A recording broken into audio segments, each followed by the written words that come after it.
مرحبا. اهلين، اهلا وسهلا. فيك تعرفين عن حالك؟ اسمي اماني، من سوريا. بشتغل بمجال التامين. طبعا مكتبنا مو بس خاص بمجال التامين، يعني التامين هو للسيارات وللبيت، للاشخاص، للمحلات.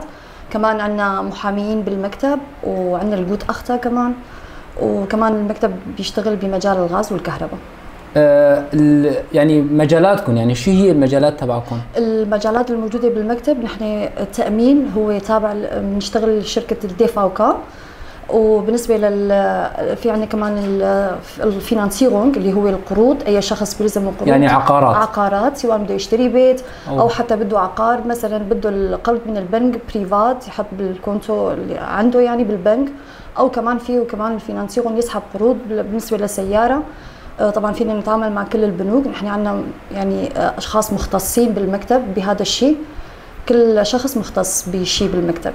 طيب بنرجع للتأمين، يعني تأمين في كذا تأمين، هلا في تأمين سيارة، تأمين بيت، تأمين محامي، في كل شيء عندكم هالتأمينات؟ طبعا في عندنا كل التأمينات، وبالنسبة للديفاوكا كمان هلا عندنا كمان عرض، أي شخص جديد يعني زبون جديد بالنسبة للديفاوكا بنقدم له عرض كتير حلو. هو يجي إذا يعمل عقد تأمين السيارة مع 4 تأمينات ثانية، هون بيحصل على شتوفة 2 زيادة على الشتوفة اللي هو عنده اياها.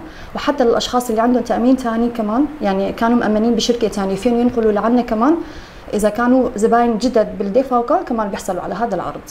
طيب شو بدك من الجمهور، يعني شو بدك من العالم اكثر شيء؟ يجوا لعند هاي الشركه يعملوا تامين ولا يشتروا بيوت؟ ولا يعملوا اثنين مع بعض؟ لا طبعا، الموضوع شراء البيوت هذا شيء كثير منيح، بما انه نحن اجانب بهذا البلد، يعني شيء كثير منيح، يعني واحد يشتري بيت ياسس حاله هون. بس بالنسبه لمجال التامينات انا غايتي كثير، اول شيء بتشكرك استاذ ميلاد لوجودك عندنا بالمكتب.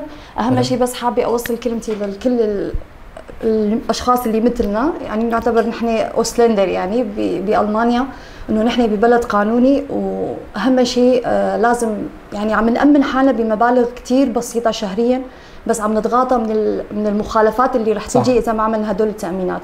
يعني بالنسبه لتاميني، يعني وجودي بالمكتب صار لي تقريبا سنه بهالمكتب، عم نشوف كثير يعني مبالغ التامين عم يدفع، بدل مثلا بالنسبه للاطفال او في حاله السرقه بتامين البيت. طبعا ما بعرف اذا فيني اشرح على التامينات الموجوده عندنا. كمان بالنسبه لتامين المحامي، هذا كثير ضروري. تامين المحامي بصراحه كثير مهم، لانه بتعرف نحن هون نحن ببلد قانون، القانون بيحمينا هون بألمانيا، بس بنفوت بمشاكل كثيره لانه ما بنعرف لا اللغه ولا العقد كيف منه.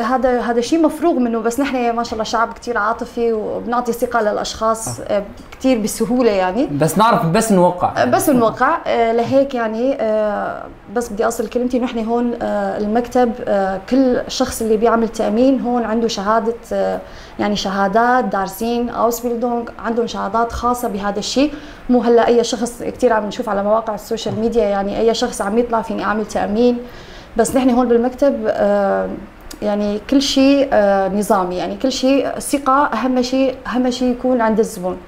بس كمان بالنسبه لتامين المحامي، بما قلنا انه تامين المحامي كثير ضروري لنا يعني كثير ضروري، مو بس هذا الشيء، بس حابه انبه على هذا الشيء.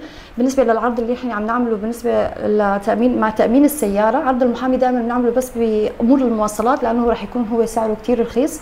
اما في عندنا كمان تامين محامي لكل المجالات، يعني تامين المحامي بتضمن 3 مجالات. المجال العام، يعني اي مشكله عامه الشخص مثلا مع دوائر حكوميه، او حدا تعرض له بالشارع مثلا تعرض جسدي وما عوضوا، او مثلا مشكله النصب اللي عم يصير بالنسبه للعقود، كمان فيه يعمل تامين محامي، يوكل المحامي اللي هو بده اياه.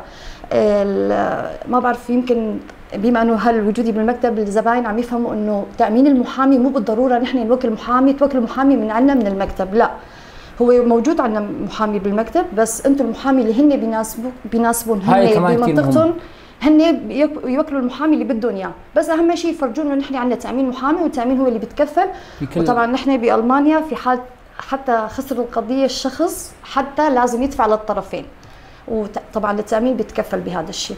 طيب شو الكلمه الاخيره اللي حبيت توجهها للجمهور؟ الكلمه الاخيره اول شيء بتشكرك كثير استاذ ميلاد، لانه جيت من بوخم لعنا بهاجن، وحابه مشان المكتب نحن موجود بهاجن، كمان فينا نكتب بالتعليقات، رح نكتب العنوان تحت والرقم في اي استفسار فيه يتواصل معنا. وكلمتي يعني جد انا بس حابه اوصل انه نحن لازم لا يفكر الناس لما هو بده يعمل تامين انه بس بده يستفيد من هذا الشيء. لازم نعرف انه خلص التامين صاير اجباري، يعني خلص ضروري مو اجباري. هلا اجباري هو السياره بصراحه، بس تامينات الثانيه في ناس عم تتصل فيني بتقول بدي اعمل الغاء عقد، انا صار لي 4 سنين مأمن عامل هدول التامينات مالي مستفاد، بس انت ما بتعرف اي لحظه تتعرض لسرقه صح. او ينحرق البيت عندك، او طفلك بالمدرسه بالشارع يضرب سياره صح. او اي شيء. التامين هو شامل لكل هدول. يسلموا كثير. اهلا وسهلا. هلا استاذ ميلاد. وشكرا لك كثير.